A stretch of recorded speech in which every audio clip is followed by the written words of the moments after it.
सभी का स्वागत है। मैं हूँ आपके साथ सिमरन शाह। उत्तर भारत से लेकर मध्य भारत तक कुदरत ने इस वक्त अपना सबसे क्रूर चेहरा दिखाया हुआ है।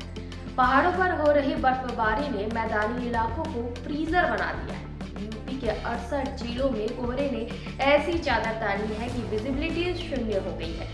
तो वहीं छत्तीसगढ़ के मैनपाट में पारा 4 डिग्री तक लुढ़क चुका है। लेकिन ये सिर्फ मौसम का मिजाज नहीं बल्कि एक बड़ा हेल्थ अलर्ट भी है। अस्पतालों में हाइपोथर्मिया और वायरल के मरीजों की लंबी कतारें।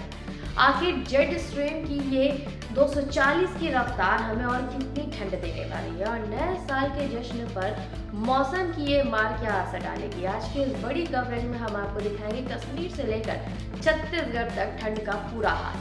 हिमालय क्षेत्रों में हो रही लगातार बर्फबारी ने समूचे उत्तर और मध्य भारत को अपनी चपेट में ले लिया है।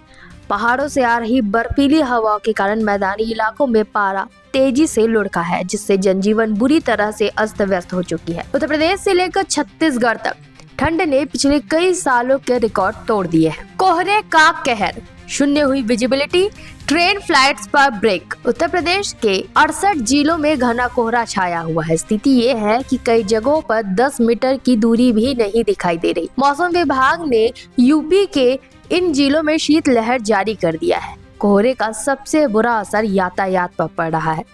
चंडीगढ़ एयरपोर्ट पर कई फ्लाइट्स कैंसिल हुए हैं और कुछ को जयपुर डाइवर्ट करना पड़ा है। दिल्ली, भोपाल, इंदौर, उज्जैन रूट की ट्रेनें अपने निर्धारित समय से कई घंटे देरी से चल रही है और विजिबिलिटी कम होने के कारण हाईवे पर वाहन रेंगने को मजबूर है। राजस्थान, हरियाणा और पंजाब का हाल। पंजाब, हरियाणा और राजस्थान में न्यूनतम तापमान 10 डिग्री से काफी नीचे दर्ज किया गया है।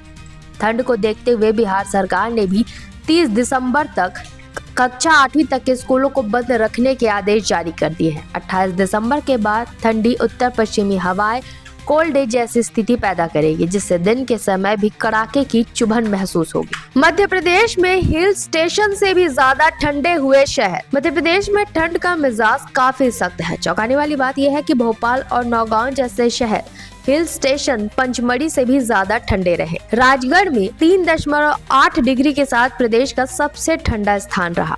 वहीं अन्य शहरों की बात करें तो इंदौर में 6.2 डिग्री सेल्सियस, ग्वालियर में 6.7 डिग्री सेल्सियस और उज्जैन में 7.3 डिग्री सेल्सियस में भी कड़ाके की ठंड है। मौसम विशेषज्ञों का कहना है कि इस बार ठंड बढ़ने की एक और वजह जेट स्ट्रीम है। यह जमीन से 12 किलोमीटर ऊपर चलने वाली तेज हवा है, जिसकी रफ्तार 240 किलोमीटर प्रति घंटे पर पहुंच गई है।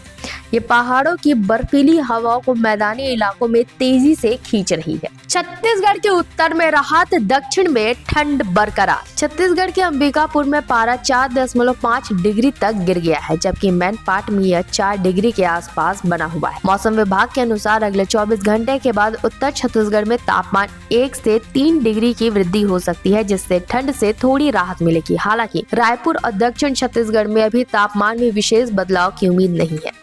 वहीं रायपुर नगर निगम ने 12 से अधिक स्थानों पर रात भर अलाव जलाए रखने की व्यवस्था की है, ताकि बेघर और राहगीरों को राहत मिल सके। सेहत पर संकट, बच्चों में हाइपोथर्मिया का खतरा। कड़ाके की ठंड का सबसे बुरा असर बच्चों की सेहत पर पड़ रहा है। रायपुर में अकेले पिछले 1 महीने में हाइपोथर्मिया के 400 से ज्यादा मामले सामने आए हैं। क्या है हाइपोथर्मिया? जब शरीर का तापमान सामान्य से नीचे गिर जाता है तो शरीर के अंग काम करना बंद कर देते हैं। डॉक्टरों के अनुसार नवजात बच्चे वयस्कों की तुलना में तेजी से शरीर की गर्मी खोते हैं।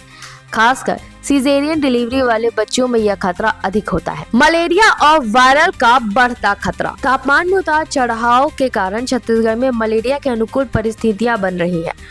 डॉक्टरों ने चेतावनी दी है कि 14 से 19 डिग्री सेल्सियस और 33 से 39 डिग्री का तापमान मच्छरों के पनपने के लिए सबसे अच्छा होता है। अस्पतालों में ओपीडी में सर्दी, खांसी और वायरल फीवर के मरीजों की भीड़ उमड़ रही है। बचाव के उपाय, दादी नानी के नुस्खे और डॉक्टरी सलाह। इस जानलेवा ठंड से बचने के लिए स्वास्थ्य विशेषज्ञों ने कुछ सरल उपाय बताए हैं, जैसे कि बंद नाक और गले की खराश के लिए 10 से 5 मिनट भाप लें। गले के इन्फेक्शन को दूर करने के लिए दिन में 2 बार गरारे करें। संतरा, नींबू और आंवला खाएं ताकि इम्यूनिटी मजबूत रहे। अदरक, तुलसी की चाय पिए, ये शरीर में जमे कफ को निकालने और गर्मी प्रदान करने में मददगार है। शाम के बाद घर से बाहर निकलते समय सिर और कान को अच्छी तरह से ढक कर रखें। आने वाले दिनों में यानी कि 30 दिसंबर के बाद एक नया वेस्टर्न डिस्टर्बेंस सक्रिय होने वाला है। इससे पहाड़ों की भारी बर्फबारी और मैदानी इलाकों में बारिश की संभावना है, जिससे न्यू ईयर के समय ठंड और भी बढ़ सकती है। सुरक्षित रहें, गर्म कपड़े पहने और बच्चों और बुजुर्गों का विशेष ध्यान रखें। तो इस साथ है कि आने वाले 48 घंटे बेहद चुनौतीपूर्ण होने वाले हैं। मौसम विभाग की माने तो एक नया पश्चिमी विक्षोभ दस्तक को देने को तैयार है, जो ठंड को और भी गहरा कर सकता है। ऐसे में हमारी आप सभी से गुजारिश है कि आप सतर्क रहें, खासकर बच्चों और बुजुर्गों का खासा ध्यान रखें, क्योंकि ये सर्द हवाएं सेहत पर सीधा प्रहार कर रही है। गर्म कपड़े पहने, अलाव और गुनगुने पानी का सहारा लें और बहुत जरूरी होने पर ही घने कोहरे में यात्रा करें।